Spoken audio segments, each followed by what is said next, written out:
Alright guys, so here we have my wife's 2015 Subaru WRX. She's been having a rough idle, wants to stall out at, when it's idling, coming to a stop, through, I believe, p000a check engine light code, which is like camshaft timing delay or something of that nature. I dug into it a bit. Everyone was saying replace the camshaft position sensor, stuff like that. But on the Cobb tuner, I was able to pull up the AVCS oil control valves. There's 4 of them. There's one on the intake, one down there in exhaust, intake and exhaust. So the right intake one was fluctuating from -4 to like +5, where all the rest of them were staying at 0. So I believe that's where my problem lies. I'm just going to change both intakes. So there's just 2 10mm bolts on each one. This side you got to remove the air dam. I already went ahead and removed that. It's just 2 push pins. Let me get these out and I'll be back in a minute. Okay guys, so as you can see, I have the oil control valves out.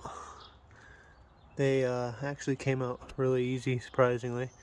That's what it looks like. There is a retaining clip, which is that plastic piece, and then the rubber O-ring. I went ahead and got OEM control valve and new retaining ring and new O-ring. I'm just going to put a little bit of oil on it. A little bit of oil came out. I cleaned it up. A little bit of oil came out when I took them out. Not much at all. Just cleaned it up a little bit. And I'm going to put these, assemble these, put some oil on the O-rings and slide them back in there. And I'll be right back. Okay guys, I got the oil control valves back in. Like I said, I put a little bit of oil on the O-ring. Just gave it a little bit of a twist as I was pushing it in. They both slid right in. It was really a pretty easy job. If you're trying to diagnose these, the tops closest to your intake manifold, they're going to be your intake cams on the top. The lower ones are going to be your exhaust, both sides. Now what I have to do is reset the computer so it resets the parameters. This also is how I verify what my problem was. Under Cobb, I had the ability to monitor the AVCS exhaust left and right and intake left and right. I don't know if they mean right and left as in sitting in the car or looking at the front, so I just replaced both of them. I feel like it's a part that is best replaced in pairs. But so this right here was jumping back and forth, positive and negative, about 5, where all the rest were staying at 0. So that kind of pointed me in the right direction. So what you want to do,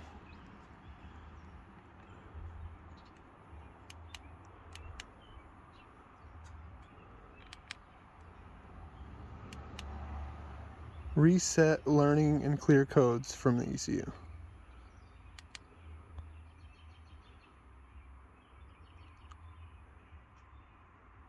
That's just going to reset all the parameters. If you don't have a Cobb access port, you can just disconnect the battery for about a half an hour. That should reset everything as well. And like I said, this will throw, I believe, either a p000a or p000b. Hopefully this helps some of you guys out. If anyone else is having the same problem, if anyone has any questions, don't hesitate to hit me up, send me a message or whatever. I'd be glad to help you guys out. So I chased my tail on this for a little bit, but hopefully that fix the problem? Let's see.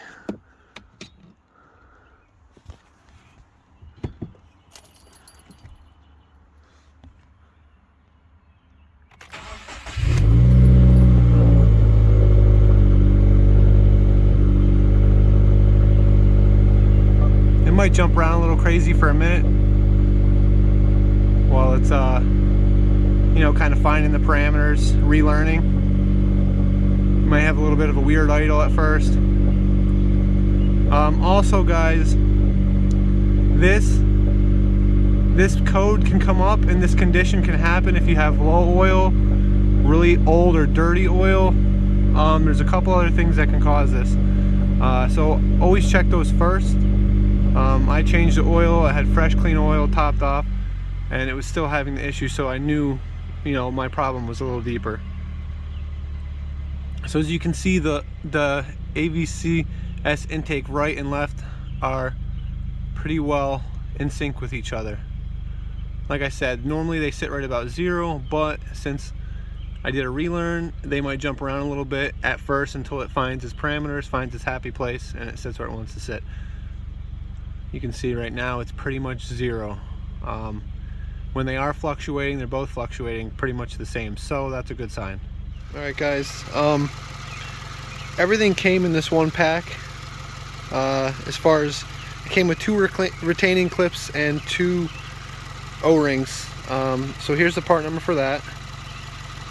And then I believe all 4 of the control valves, the intake and the exhaust, are all the same part number.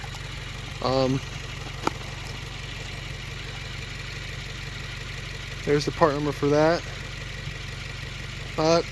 Call your local Subaru dealer, double check with that, because this was an updated part number from what originally came in it. So I don't know if this is a common problem and they updated the part. But there's this number right here. There's a 30 and a 31, and then there's a 40 and a 41. So call them, give them your VIN if you're having this issue and you need to replace this part, and then they'll get you squared away with what exact oil control valve you'll need. And again, I hope this helps anybody out or somebody that's going through the same issue that I was. And if you have any questions, don't hesitate to ask. All right, thanks a lot, guys. Hey guys, so we just got done doing the oil control valves on my wife's 15 WRX. I've been having, like I said, problems with it for a little while, chasing my tail for a bit. This is my first, I guess you could say, informative how-to video. And I'm going to be trying to do a lot more of them, whether it be cars, trucks, dirt bikes, quads. I'm always working on something, so anytime I get new parts or run into a diagnostic issue and I'm trying to figure out something, I'm going to try to make some videos on it, hopefully get some good content out there, help other people out if anybody else is having similar issues. So if this video helped you out, or if you like this video and you'd like to see more content like this, then give me a like and subscribe, and we'll see you on the next video. Thanks a lot, guys.